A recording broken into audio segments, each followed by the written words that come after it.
happen. So, who here has a Facebook group? Um, Tell me what your Facebook group is and what approximately size we're dealing with and what approximate struggles we are dealing with this Facebook group. And let me know what approximate size and struggles we're dealing with. And the reason I'm asking you this up front as I'm getting ready to broadcast it live is that it's really important to understand that, because the struggles that people have at different points of their groups are very, very different. So give me just a second and let me know what all you have there. And we should be able to, if Facebook and Zoom play well together, go live. I have a group of almost 600. It's a group for parents, teachers, admins, and service providers of children with IEPs. Are you trying to monetize the group, Diana? And it will say. Would it be okay if I just unmute myself? Yeah, please do. It's so hard to type. Yes and no. I really wanted the group just to put out good information. There's so much bad information about IEPs that I just wanted to make sure I was putting out the good information. I do get clients from the group, but that's really not my sole purpose of the group. I'm very consistent posting there, but there is very little engagement in the group. Yeah. Probably people don't post until they have a crisis, is a guess. True. And I had to turn on approved posting because I was getting a lot of spam. So I did turn on approved posting. That I don't really think that affected the amount of posting. I think it's pretty much the same. But yeah, there's very little engagement. Yeah, that's pretty typical. If I would say struggles that people have with Facebook groups, that's kind of one of them. Yeah. Top struggles, it's right up there. And that helps me with customizing and kind of, guiding some of the conversation today as I go through this presentation. With that, I am going to share my screen. I do have a presentation for you guys. So this is going to be a somewhat intensive, literally training, where we're going through pretty much all things Facebook groups. So if you guys have questions, make sure you put them here in the chat and let me know what questions you have during this time today. So this is the Build Your Tribe intensive workshop here.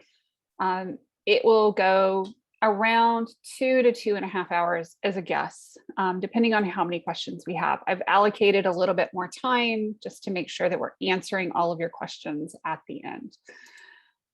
And I want to say welcome. Thank you guys for coming. We have a lot more people who are going to be watching the recording. So if you're watching the recording, thank you for watching the recording. And I'm happy to have you here. So here's what we're going to cover today. I'm going to cover who I am. We're going to talk about different sizes of groups and some of the different dynamics that happen at different sizes of groups, because that changes over time. How a group functions, how it behaves, all of those things is super duper important. We're going to talk about getting people into your group. And if you're at 600, you've probably already mastered that, getting people into your group, and they're coming out of seemingly nowhere, which is just fine. And then we're going to talk about engagement, some ideas for monetizing the group, and then what's next. So who am I? I am Haley Lynn Gray. I am the founder of the Women's Entrepreneur Network. I am a mom of 4 and a serial entrepreneur. I have my MBA from Duke with a concentration in entrepreneurship and innovation. I have been a programmer most of my career, i.e. software engineer.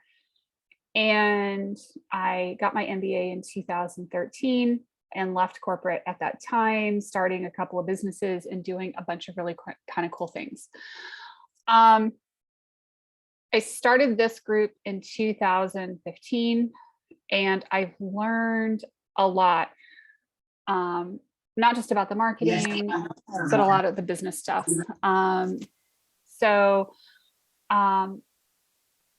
It's been a long process. I'm a mom of 4. My oldest has a traumatic brain injury and some severe psychiatric issues. So I understand IEPs and the special ed world exceedingly well. And she also has an autism diagnosis. I have 3 younger kids that are 20, 18, and 14. So we have a full zoo going on in our house, and dogs, cats, a dog, 3 cats, some fish, a turtle, and a rabbit and a horse. And there's really nothing you can say that's going to scare me.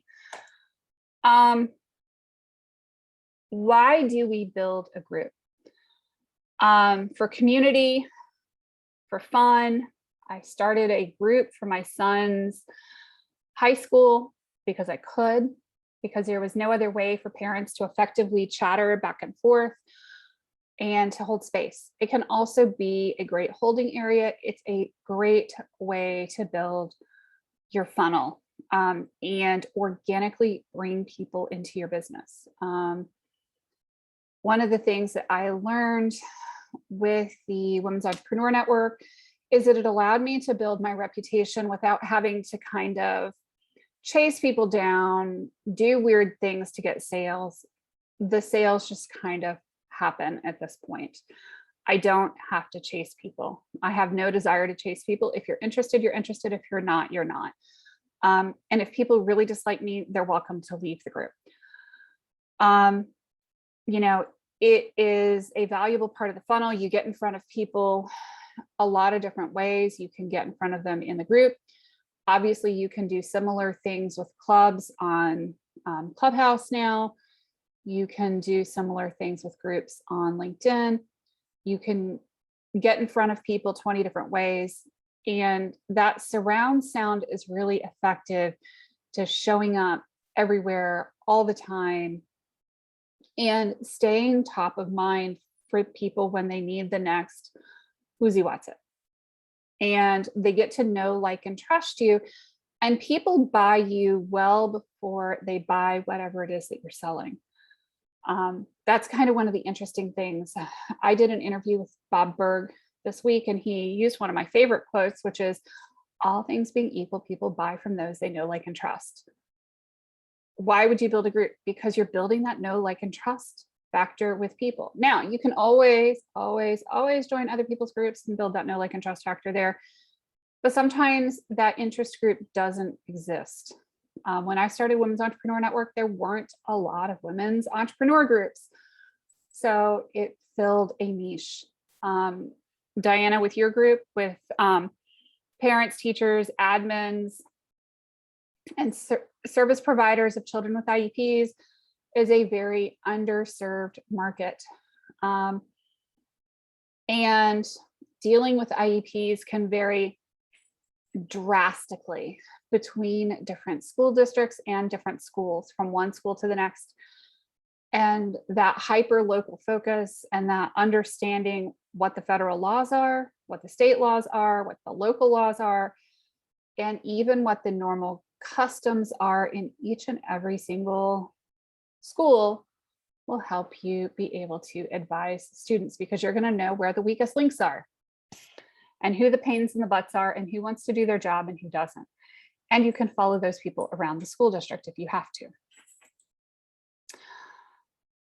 So let's talk about different sizes of groups and some of the different dynamics that happen with different sizes of groups. So 0 to 100 is kind of what I call the honeymoon phase. If you have a bunch of people who have the same interests, who have the same ideas, parents groups, those types of things, that's a small and intimate and fun group. If you are trying to build a business with a VIP group that has 0 to 100 people, it is nowhere near where you're going to need to be, because you're not going to have enough people buying out of there. But if you have a parents group with 100 people that are active, oh my Lanta, you may be full-time monitoring that thing. It really just depends on the group and the purpose of the group. Make sure when you form that group that you have a really clear idea of who's getting in and who is not, especially in the beginning. Getting people in, we're going to talk more about this, but please, I'm going to repeat it probably multiple times. Don't use the Facebook invite button. Message somebody on Facebook Messenger or email them or text them and to ask them if they'd like to come join your group. And if they say yes, then you send them the link to the group. Copy and paste the link out of the URL bar and give it to them. Don't just assume that, you know, people are going to see that notification from Facebook, because notifications in Facebook are kind of almost like a really bad kind of Easter egg hunt. They're not likely to see it. And if they do, they may not join. So personal invitations are best. And the other thing too is if you use that invite button, you could end up in Facebook jail, as one of my former clients did when he did that invite button and ended up in Facebook jail for almost a month. So yeah, 0 to 100, you're messaging a lot of people, you're inviting a lot of people, you're trying to get the word out. Somewhere between 1 and 500 people, people start to kind of know who you are and start to find you, because Facebook will start to kind of be like, oh, this is actually a thing. Now, if you're doing it VIP group, you're going to have to do a lot more effort to find people to get them into your group. If you are doing an IEP or a special interest or a special topic, the group may sort of start to fill itself up. Which is good and bad, because people will add each other, they will friend each other, they will add all their friends, anybody they know, they'll recommend, they'll drag them in, and it will start to grow. But you may see a lot of issues with people just not posting unless they're in crisis mode, unless they have a real burning question, unless they have a real burning desire, or they're just in there to consume information. In Women's Entrepreneur Network, one of the things that I have noticed is that unless people are talking about themselves and selling their business, or I'm asking them a question about themselves, they may not like to talk much. The stupider the question is, in some cases, the more likely I am to actually get responses. It's actually kind of paradoxical. It's kind of an interesting human behavior. It is also a particularly frustrating one. Just know that you are not alone in wondering why in the world is nobody talking about anything, unless they're in crisis mode or they're trying to sell me something or whatever. Because people always put themselves first. They're always at the center of their own universe, and you just exist in it. And it doesn't matter if you're the Facebook group owner or not, they don't really care. And they can, and they will swing and take pot shots at you. It's one of the most delightful parts of adminning and moderating groups. 500 to 1500, you're going to start seeing more engagement, but you're also going to start seeing a lot more spam.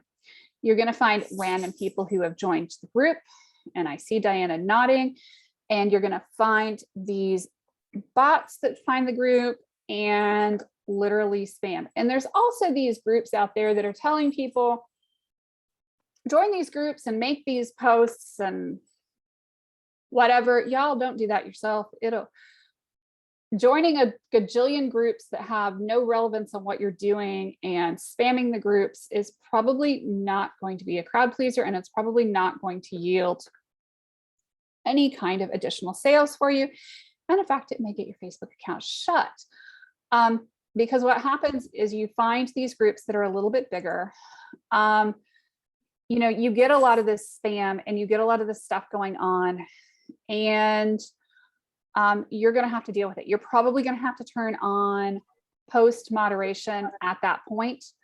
And you're going to post approval will be a thing.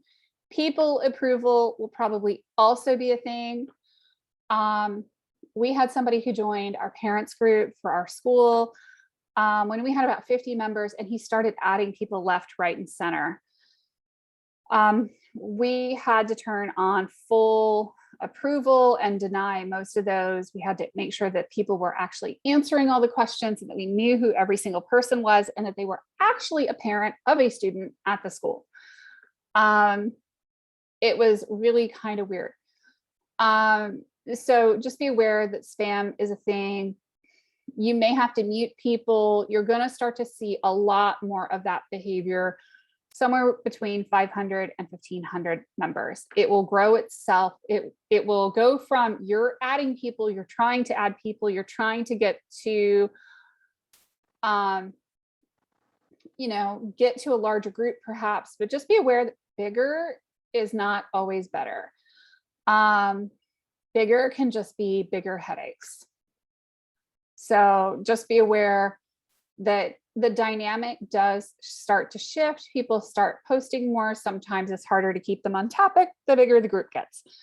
And at 1,500, you're probably going to have to make sure that all of your post approvals are on, or you're going to need a lot of admin help to make sure that people are not just spamming the group.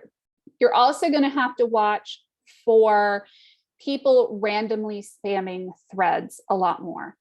Some of your new people that are joining are not actually bots, but they don't necessarily have good intentions, and they are spamming, all of the threads in all of the kinds of different places.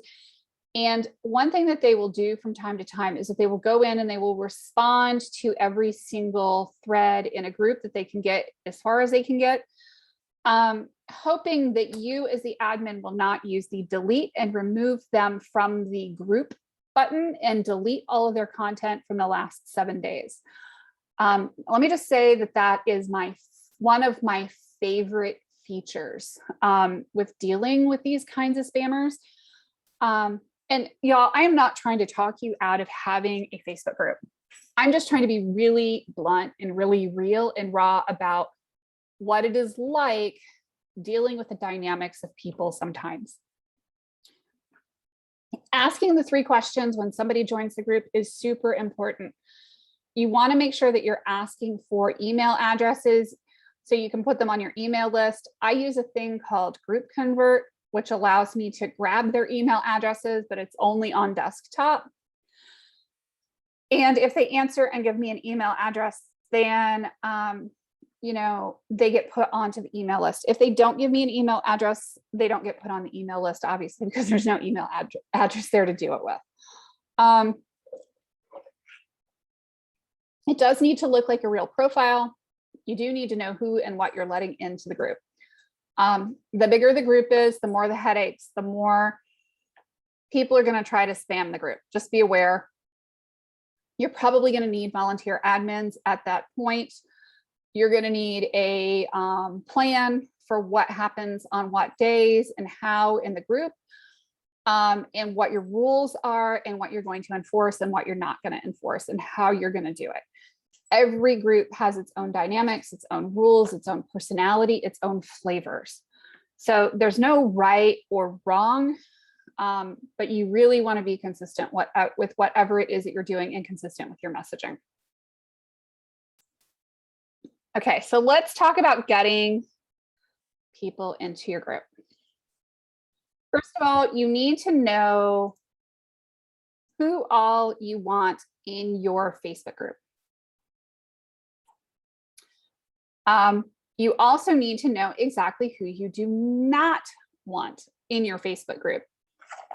And I'm going to guess that bots and spammers are kind of high on that list. I have also found that people that are selling Bitcoin, Forex, Ethereum, investments, I see the look, those types of things, I just delete if I see that anywhere on their profile. There are very few of those things that are actually fully legitimate. I have no way of vetting them and knowing whether they are or not. I just basically take the stance that none of them are. I've had people argue with me, and honestly, the more you dig, the more of them you find are just plain pyramid schemes or scams. And people are unwitting dupes to it, and they don't even know it sometimes. Sometimes people know. Anytime you see somebody who talks on their profile, and you can go look at their profile before they join your group, that is talking about making $6,000 a day, you know, from their phone, I would run from the hills, block that profile. Brand new profiles get blocked.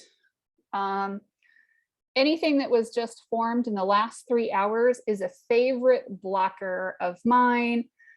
Anything without a headshot, anything that has the same photo 5 times. Anything where they answer the questions all weird. Okay, okay, okay, okay. Yes, yes, yes, yes, yes. They're trying to basically get their way around auto approvers. So there's some of these auto approval systems that if all the questions are answered, they will automatically just let you in and you don't even look at the question. You know, it kind of ruins it for all of us. So we manually approve every single person who gets into Women's Entrepreneur Network. I have somebody who is basically full-time doing that now. You would not believe the sheer amount of stuff we delete. It is awesome. Think about what your purpose is for your group, what you're trying to achieve, who you're trying to attract, why you're trying to attract them. Those things are super important. Think about where your dream client hangs out. Is Facebook the right platform? Is Facebook not the right platform? Should it instead be Instagram? Should it instead be LinkedIn, right? So think carefully before you go and form a group on a platform just because it's your favorite platform. Is it where your ideal clients hang out? Now, I would say if you have a group where you're dealing with a bunch of parents with kids with IEPs, probably Facebook is going to be for you. It's going to be really, really good.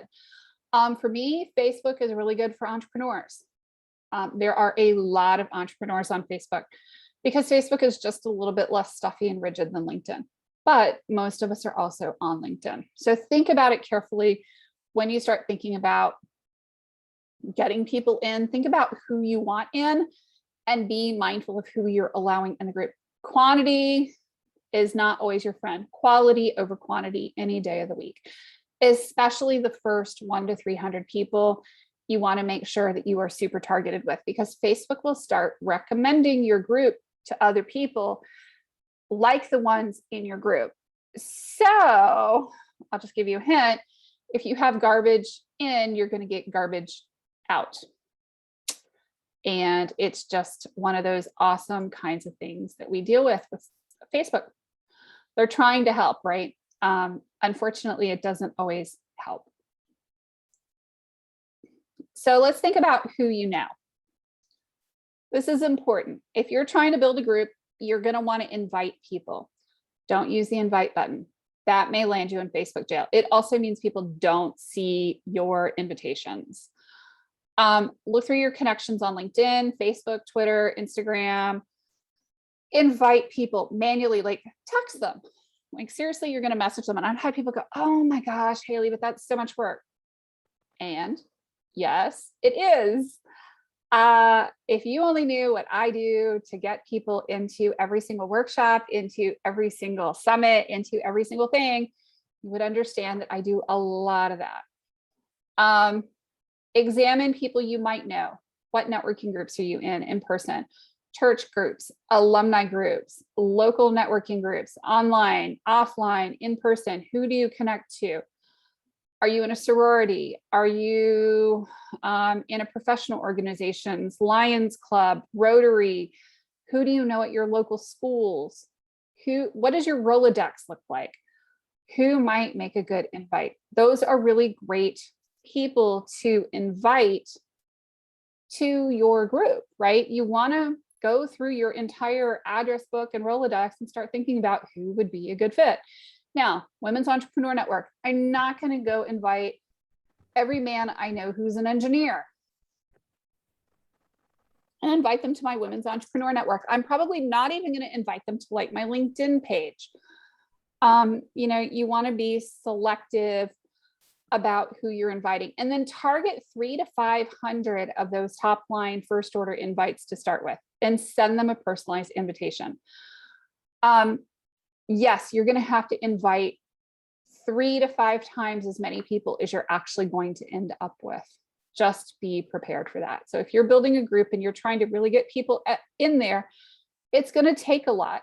I got 200 people to register last fall for my summit. I messaged close to 1,000. So just be aware that you will message the ever leaving bleepers out of people in order to get those numbers in. I also posted in my group like probably close to 100 times. It is a non-trivial amount of oomph-da and push in order to get those things going. What else can you try? Use an email opt-in.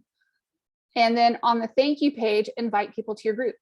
The cool things is that you can get them, you get a two-part performance here. You've gotten them into your group and you've gotten them into your email list. Bonus, right? One of the biggest mistakes I made with Women's Entrepreneur Network was that I didn't start by getting people's email addresses early enough. And Facebook didn't allow me to ask 3 questions when I first started this group.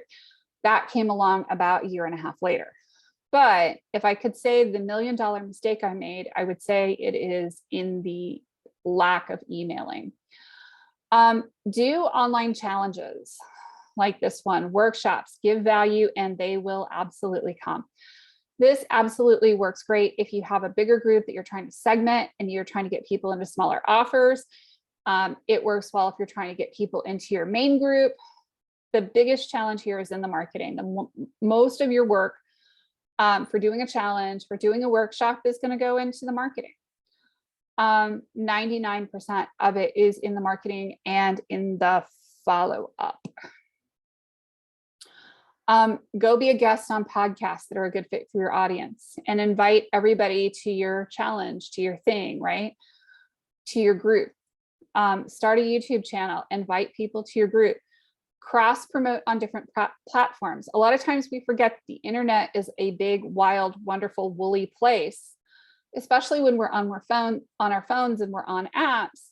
Well, you can actually send traffic from Twitter to Facebook pretty darn easily. A lot of my initial people in my group came from Twitter and Pinterest and LinkedIn, believe it or not. Before I started doing daily lives in the group, before that was a thing, Twitter, Instagram, Pinterest were huge. What not to do. Some of this goes without saying. Don't invite people who are not a good fit. If somebody is clearly not a fit for your group, they're not interested in whatever, don't invite them. They don't belong in your group. They don't need to be in your group. It just creates more spam. Make sure that if you're adding friends or connections that you have a conversation with them or 2 or 3 before inviting them to your group. Don't just like randomly cold message people, or do my favorite thing, which is add a new friend on Facebook. And the next thing you do, you're popping up a random message to them saying, hey, come join my Facebook group or like my Facebook page. That is a real crowd pleaser and frequently will get you blocked, and is definitely not a good way to get people engaged in your group. Also look at who you're inviting and whether they've got the bandwidth to do it. I get a lot of invites to groups. It's not that I'm not friendly. Y'all, I just don't have the bandwidth to go join 12 more groups right now. So think carefully about who you're inviting. It's like I said, it's not that I'm unfriendly, it's that I really don't have the bandwidth. So let's talk about engagement. Who here struggles with engagement on their social media? Oh, the dog struggles with engagement on her social media, apparently. So engagement is really, really, really tough. You need enough people who are interested enough to get them to actually engage in your group or on your business page. You also have to post often enough, at least once a day, that they actually see the posts and you actually give them a reason to want to engage with the post. Oh my God, what a pain in the butt. Putting something up there that people actually want to engage with. So you're like getting into their brain and going, hey brain, what would you like to engage with today? It can be one of the most frustrating experiences ever. Just know that you are not alone.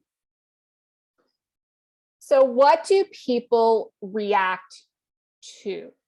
How do you get engagement, right? Get people talking about themselves. Get them talking about how amazing they are. Get them talking about their problems, their sorrows. Make it about them, because hint, it's never about us. My group is almost never about Haley. It's all about the members of the group. Now, sometimes I share what I'm doing, but usually I'm spotlighting people's success or what they're doing, because it's almost never about us, because people, I can guarantee you, don't care until they know how much you care about them. Try doing that in a group of 64,000 members. It is a pain in the butt. And some people, no matter how hard you try, are not going to click with you. And some people are going to use you as target practice. It happens. I had it this week. Make sure that you are posting content regularly. Here's the thing about Facebook and the algorithms. People just don't see your posts. They don't see my posts, they don't see your posts. But they're more likely to see your posts if they're a Facebook friend.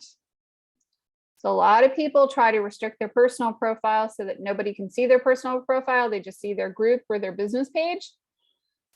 I will tell you right now that Facebook, with the way that it's working, people are much more likely to see your posts if they're already your Facebook friend. And you can only have 5,000 Facebook friends. So use those numbers judiciously. Oh, what a jigsaw puzzle that turns into, right? It's almost like a crazy game of Jenga where you're like pulling one thing out and seeing if the whole thing collapses.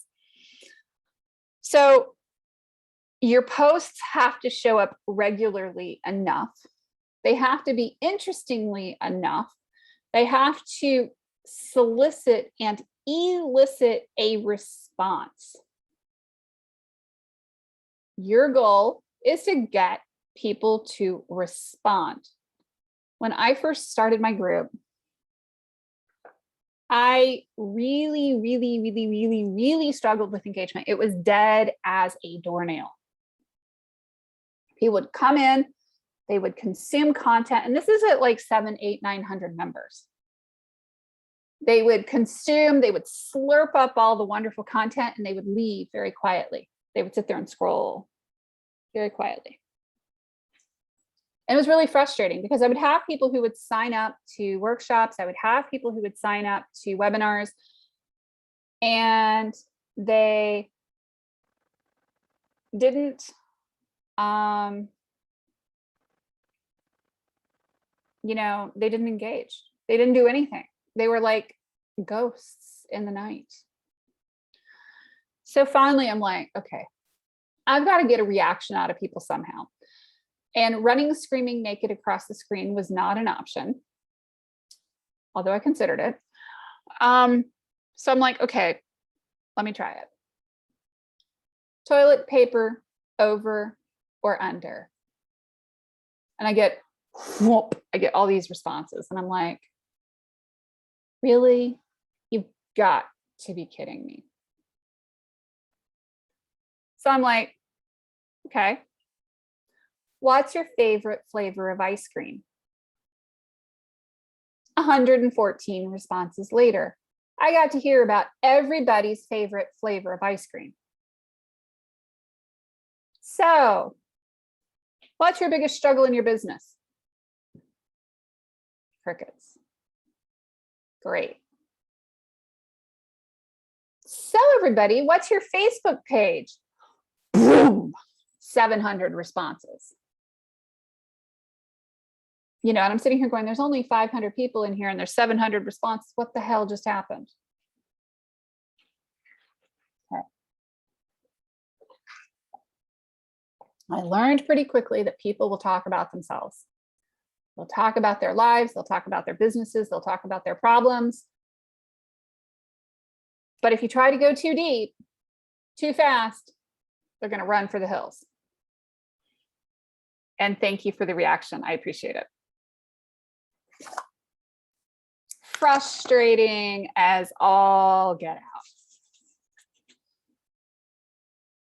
So what do you post? You post questions. You post memes, you post funny things, you post things that people relate to, that hit a nerve. You post day of the week themes that are appropriate for your group. Juicy bits and bites. Videos do really well. Lives are amazing things. Test out different types of content. You're not going to find the exact right juicy content immediately until you test it and you try it. There's a book by Brendan Kane called 1 Million Followers. And they're basically using Facebook-like campaigns to build follower subscriptions and lists. And they talk about the different, A/B testing that they're doing for images. They're testing 20, 30, 50, 100 images and running through, how much it costs per like on a page. They are doing it for a lot, large numbers. And they'll go through large numbers of images. So don't be surprised if you are having to test things. Don't be surprised. Don't expect it to work well on the first try. I think a lot of times we try something once and then we're like, oh, that didn't work. Okay, I'm done. This Facebook group thing, this growth thing, this social media thing can be the most frustrating and the most rewarding thing. Even if you're doing paid ads to get people into your funnel, it's going to be a process of trial and error. There is no perfect person out there. There is no perfect marketing person out there who can hit a home run every single time and guess it with 100% accuracy. We're pretty good. We get pretty decent conversion rates, but it does take trial and error. Now, I will say another thing. You can't eat followers. Larger numbers of people in a group frequently lead to more pain in a group. More problems, more cats, more hurting, more trouble. So thinking that you're going to build a group just for the sake of building a huge group, and you're welcome, Grace. Huge is not always your best friend. a lot of the most productive, most profitable groups I see are at the 1,000 to 1,500 mark. Mine just blew up, and I've done a lot with it, and it's done well for me, but it can really blow up. Just be aware that size, doesn't always translate to revenue in your business or your life. It may translate to chaos. Okay, this is the really, really sucky part of engagement. Group rules. You're going to also feel like a prisoner some days, and that you are manning the insane asylum. I can say that. With all due transparency, having had my daughter in a state psychiatric hospital for a year and a half, that the chaos in the psychiatric hospital, in the state psychiatric hospital, is sometimes less than what I see in my group. The asinine behaviors, people being off the rails, is like nothing I've ever seen. Social behavior is frustrating. Politeness, minding our manners is a thing, right? So you as the admin are enforcing people behaving and following the behaviors that they should have learned in kindergarten. Right. Your P's and Q's and your thank yous and your pleases, right? You're going to have to enforce group rules, and you're going to have people who spam your group. You're going to start off thinking, oh my gosh, it's so cool. Somebody posted in my group. 53,000 posts later, it's not so sweet. Somebody, is spamming your group daily. Just beware of the intentions behind it. Figure out your promo rules and enforce them with an iron fist. If you let things get out of control, and we have had that happen in WEN before, where we used to allow people to promote 1 and 3 posts. And what would happen was that a lot of people were joining and just promoting. So then we switched it to only allow people to promote on Sundays.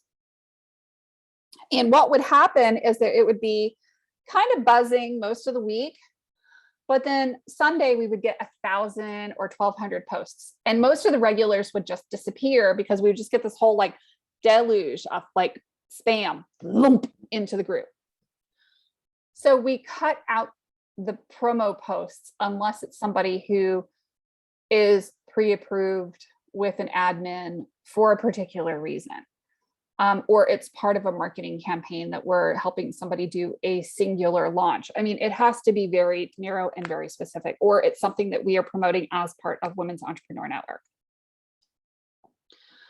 People are not going to love you. They're going to hate you. I've been called a bitch. I've been called a Nazi. I've been called a whore. I've been called everything under the sun, and I'm expected to basically put up with the abuse. And it's one of the most frustrating aspects of it, because you're doing a huge community service. You are making a huge difference. And you have people that are mouthing off and being so utterly vile and nasty.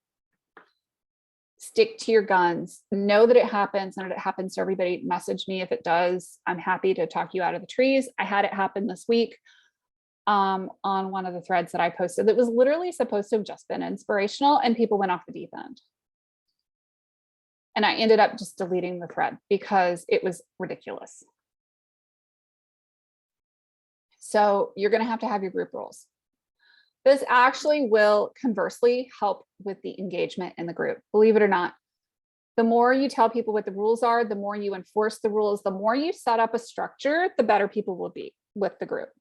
Now, there are some people that are in 526,000 groups, and they want to post in all of them. And they're like, well, why do you expect me to remember what the rules are in your group? I'm just posting everywhere.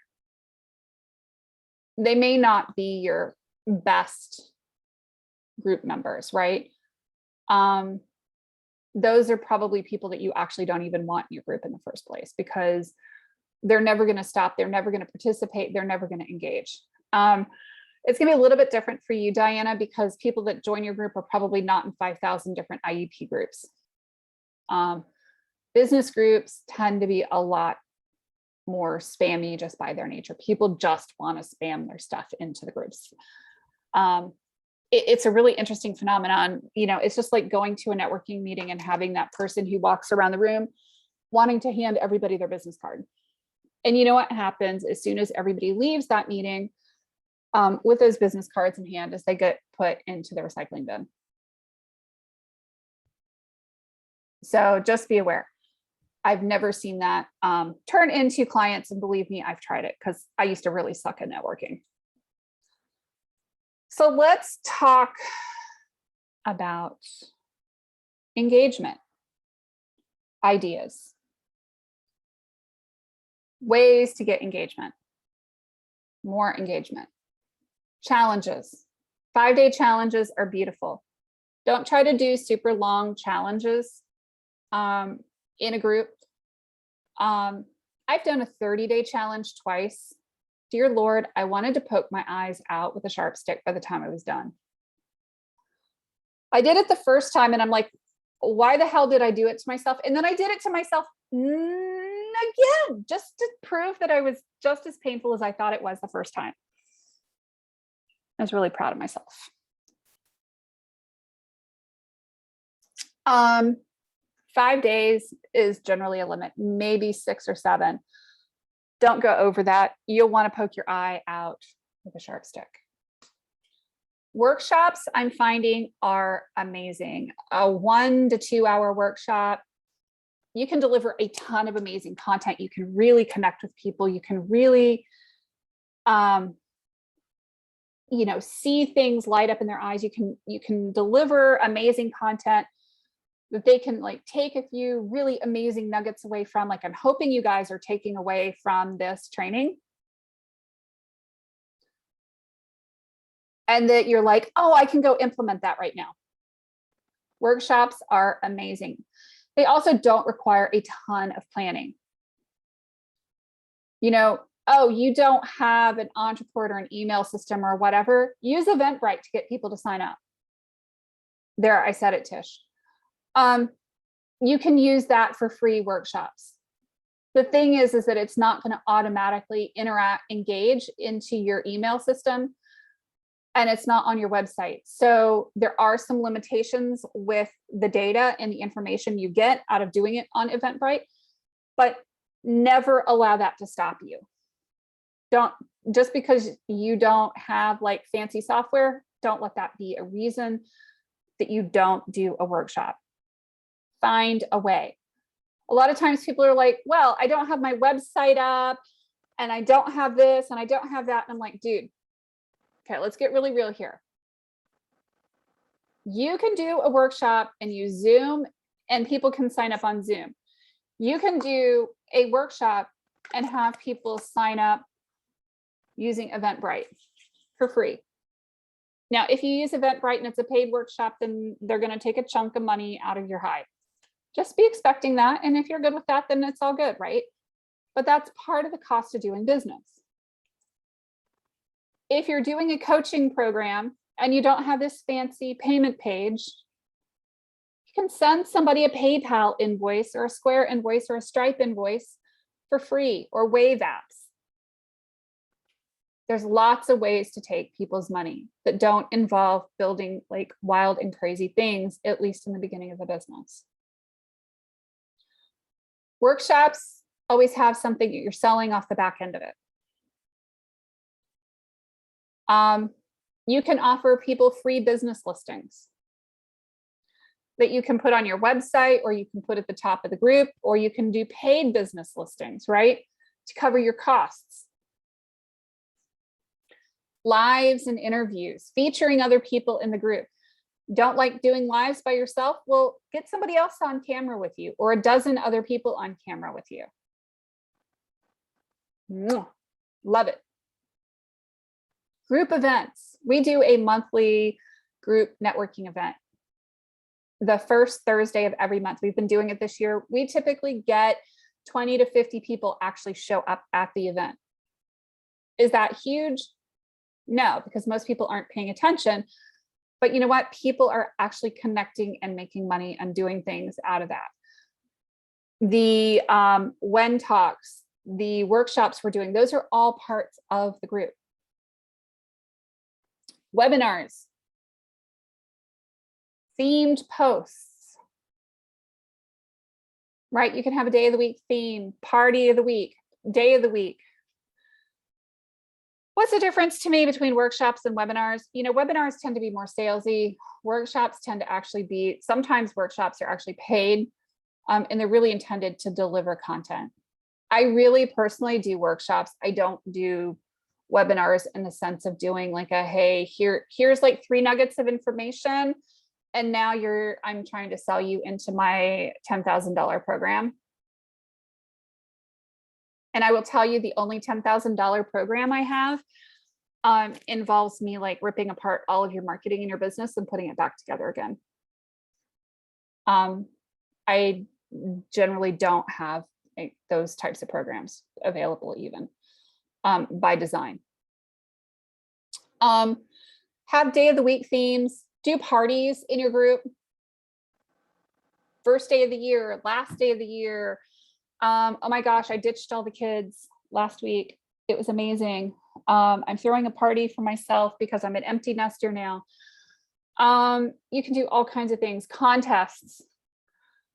I'm doing a sneaky one in When right now.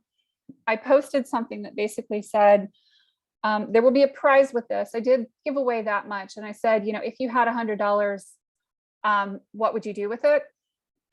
For the person who gives me the best answer, I'm actually going to PayPal them $100 because I'm like, you know, this will be kind of fun.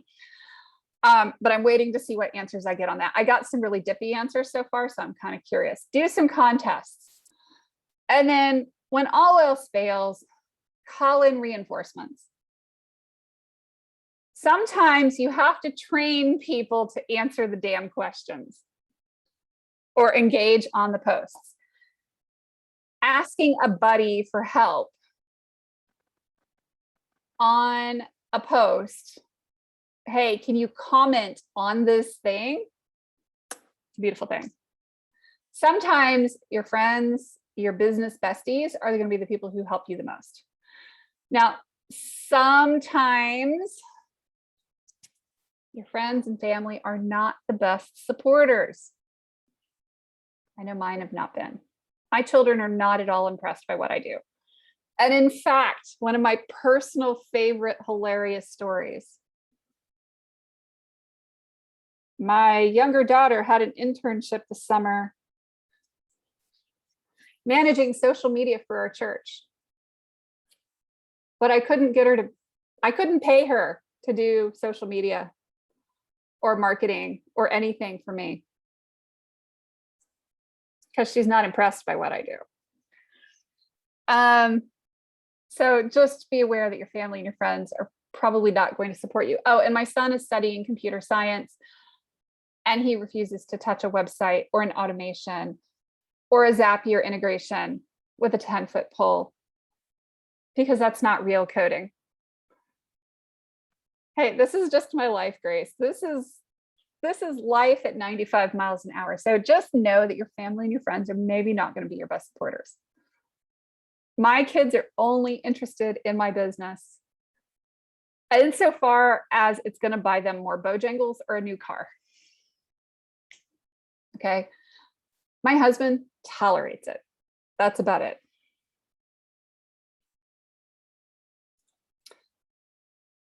So let's talk about money.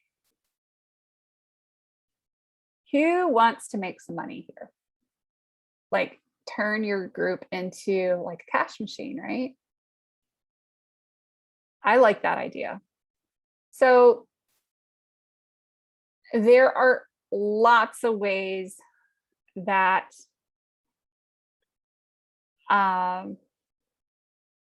you can make money. And Tish says, how long have I been on the team? My parents just asked me what I do. Yeah, Tish has been working for me since May. Okay. We're figuring out still what she's doing. Your parents just ask you what you do. I love it. Yeah. You know, it's always great, right? Oh, you're making money. Great. Okay. With this crazy online world. Is it actually a real job? I have no idea. Are you making real money? Ugh, no idea.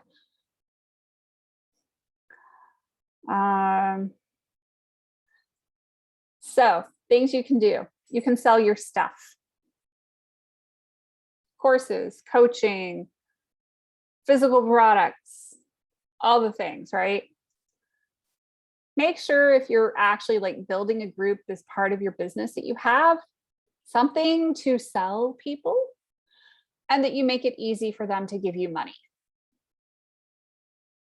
Have a way to send them an invoice, have a way to send them a proposal. If they ask you for information, you should be able to either send them a link or send them a PDF. Right? And sometimes the people who get a link still need a PDF. You know, oh, here's my coaching packages. Here's the link to sign up. But oh, by the way, here's a PDF you can print off for yourself. For those of you that are selling services.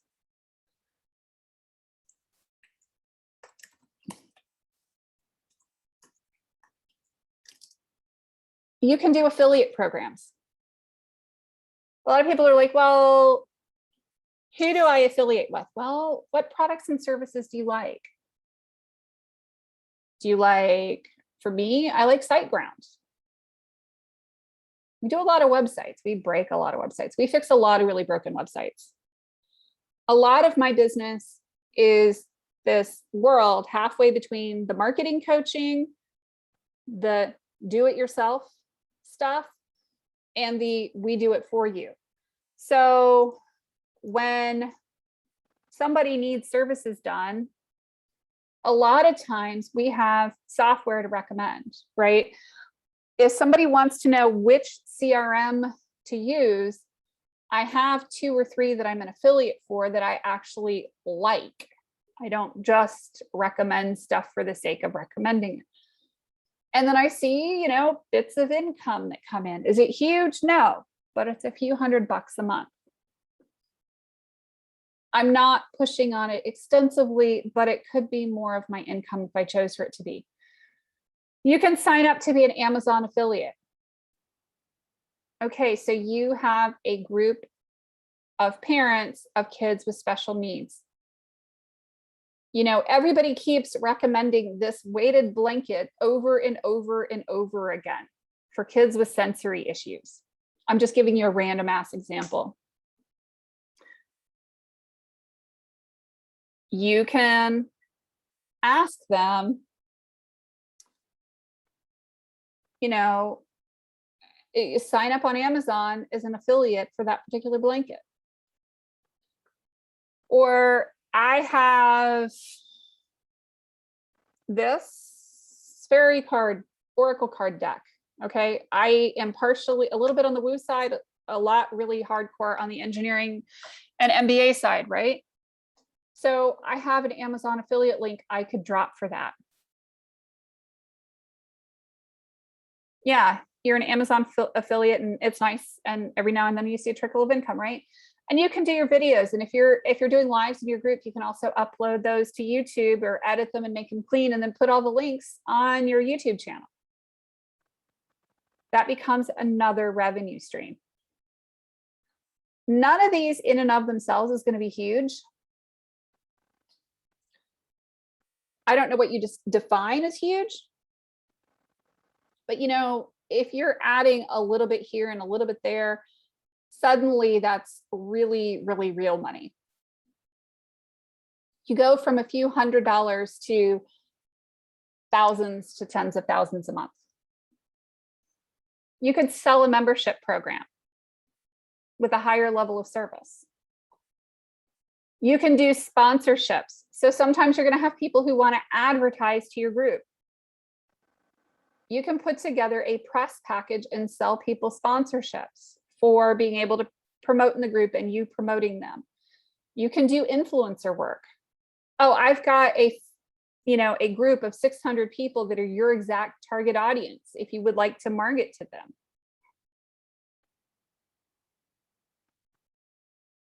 So then you're getting, little bits and pieces of income outside the group. Don't forget that you do not own your own Facebook group. Facebook owns that group. I have a friend whose Facebook account got hacked and her Facebook account got shut down permanently. She keeps trying to get it back. I don't really hold much hope because of the way in which it happened. That meant that she lost instant access to all those people. But did she have to? With an email list and the contact information from each of those people who joined the group, she still has the ability to connect with them. If she has backup admins in the group, they can help her go live in the group. If she has a third-party membership site that she owns that's not on Facebook, say it's on Patreon or it's her own, homegrown version of a membership site, it's all hers. It's all her own income. I'm not saying getting off of Facebook. What I am saying is add other layers to it so that you're not dependent on any one single revenue stream. So if Facebook decides to shut something off, you're not dead in the water. Have a secondary platform. Connect with those people on LinkedIn. You can connect to up to 25,000 people on LinkedIn. Use different platforms, use different ways to connect to people and do sponsorships. The cool thing is that the numbers are kind of cumulative, right? So if you have people on Facebook and you have people on LinkedIn and you have people over here, they're seeing you everywhere, they're much more likely to engage with you and buy from you. You're also less likely to lose access to those people because you can get at them 5 different ways to Texas.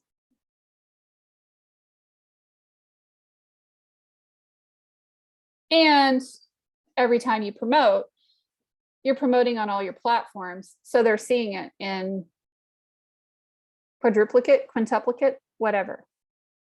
They're seeing it all over the place. And that means that it's more likely to get them into your workshops, into your paid things, into your other stuff. Now, mind you, I'm gonna throw one thing out there that is completely counterintuitive, but that I have found to be 100% true. Spraying and praying does not work. What I mean by spraying and praying, I see people do this all the time. Sometimes I do it and I can get away with it because I have the numbers to get away with it.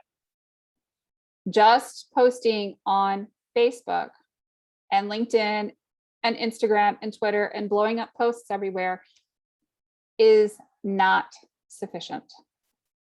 That is called spraying and praying. You are spraying your posts all over the place.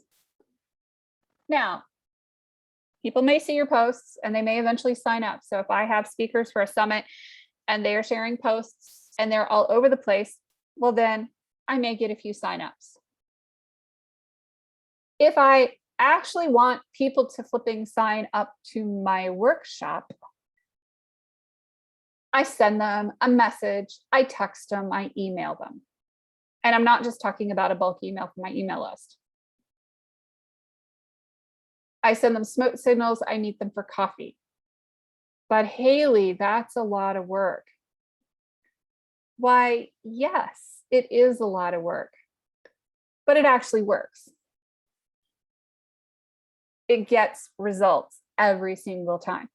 What percentage of people who see my spray and pray sign up? 1%?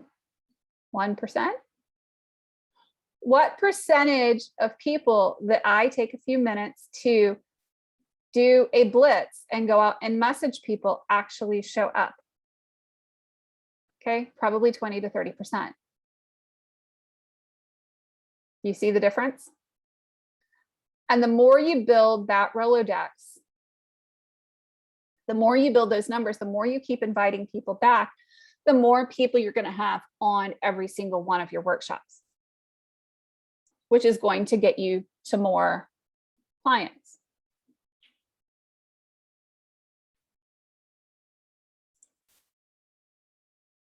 Okay. So what questions do y'all have?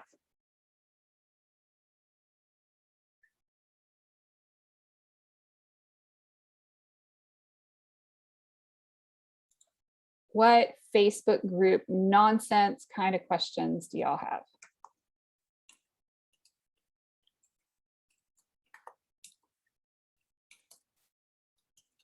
Y'all are looking at me going, I've seen Patty in like 6 rounds of this.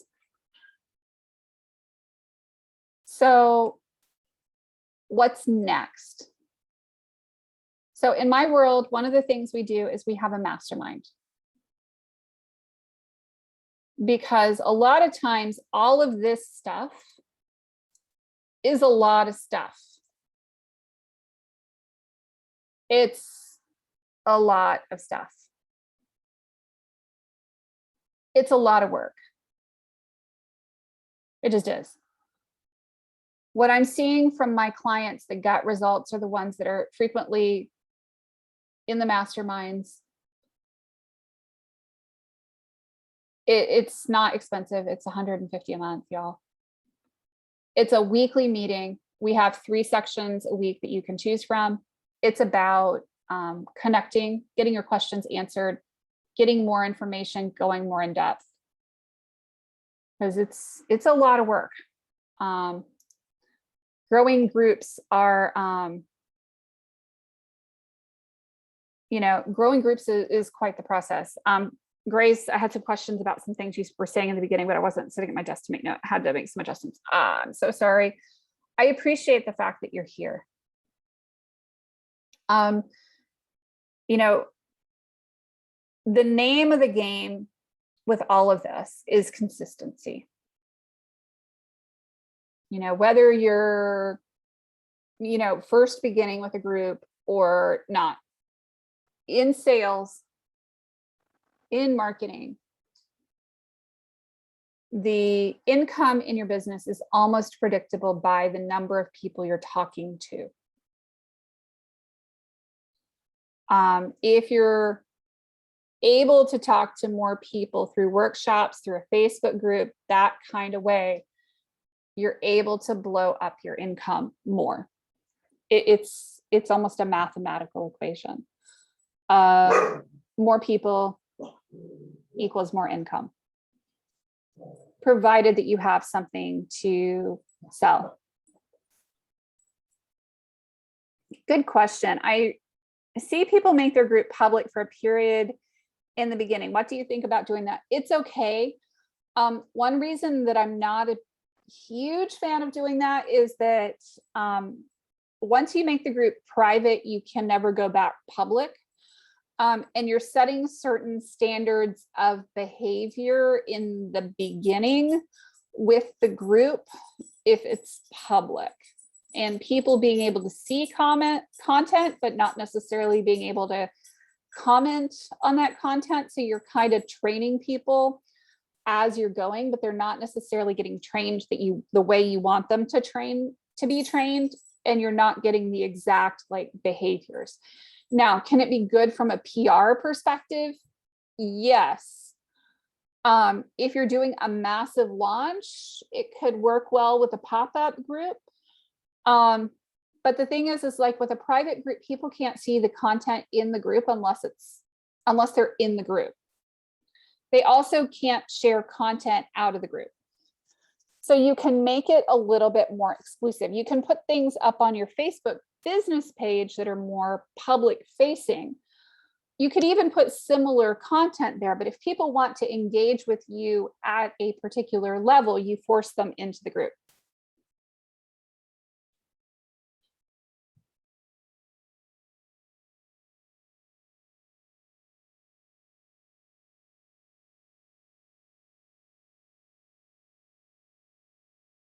So thoughts, questions, concerns?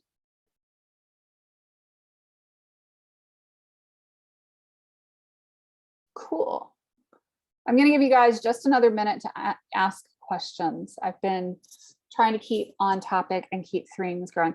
Do you think it makes sense to allow a broader audience in the group, but then create additional groups to segment or target more specifically? So my experience with that is that being a little bit more particular with your audience will tend to yield better results. And it depends on the exact audience selection. With entrepreneurs, you're going to have kind of a wider audience. More groups is definitely exponentially more work. So you want to balance it and really weigh the pros and cons of how much work and time and effort and energy you are willing to put into something.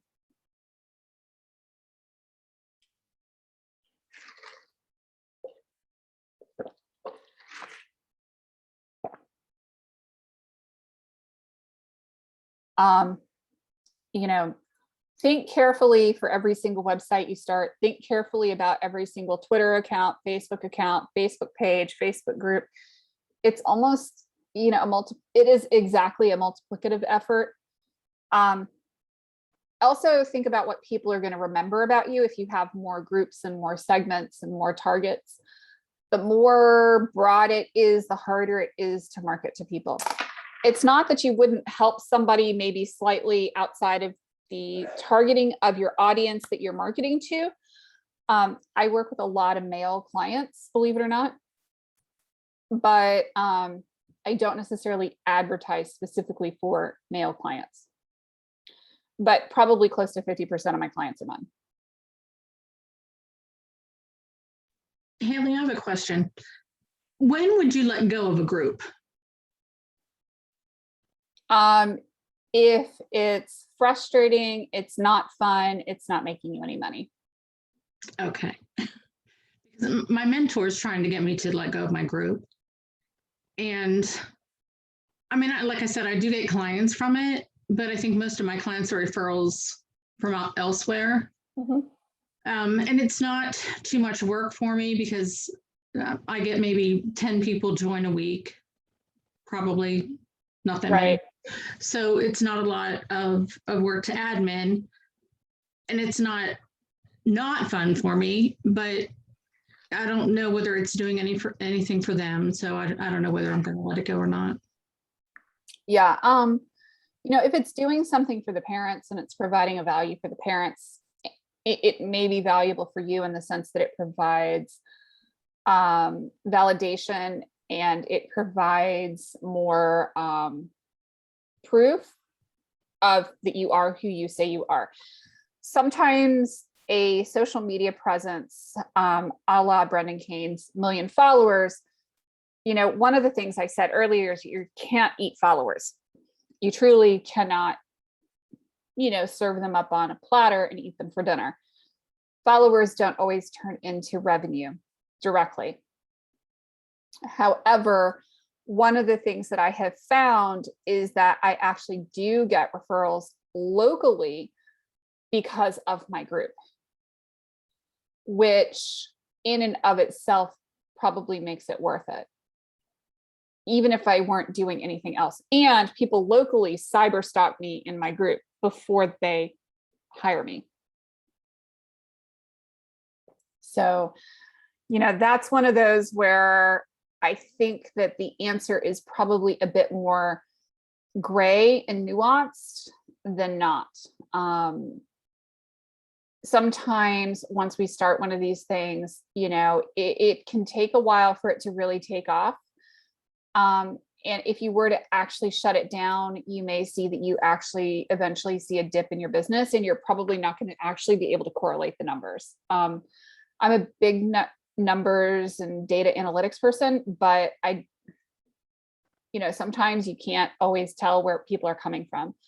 I was working with a lingerie store for several years before she took everything in-house and got to that point. And it was really interesting because we never once never once did any kind of TV ads.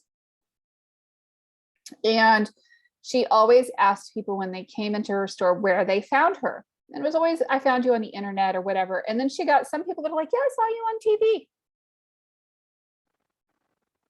She never did anything on TV. So we don't even know how they actually found her. So people a lot of times don't even know how they found you. They just heard about you somehow.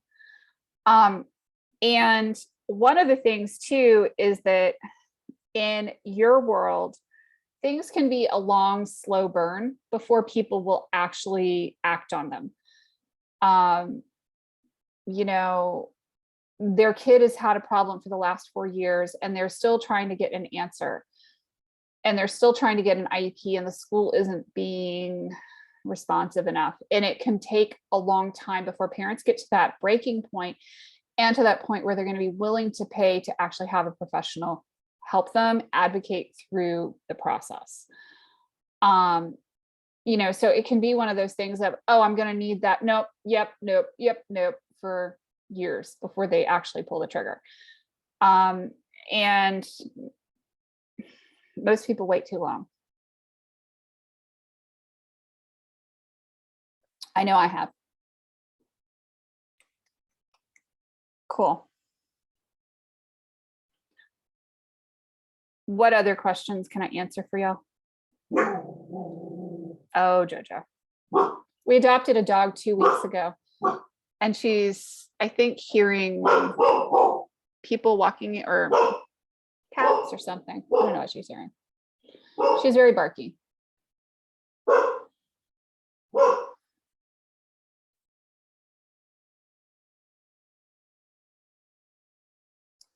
Okay, she stopped. So yeah, I mean, I would never start a group just for the idea that it's going to be an instant lead generation source. It's not. I've seen people get really frustrated with a group because it's not an instant lead source. What I do find is that it provides a lot of polish and credibility for our businesses. But you know, you have to really think long and hard before you start it because it can be a time suck. Cool. Well, thank you guys so much for joining me today. I'm going to hang out for another couple of minutes. I'm going to stop recording. And if you have any questions, let me know.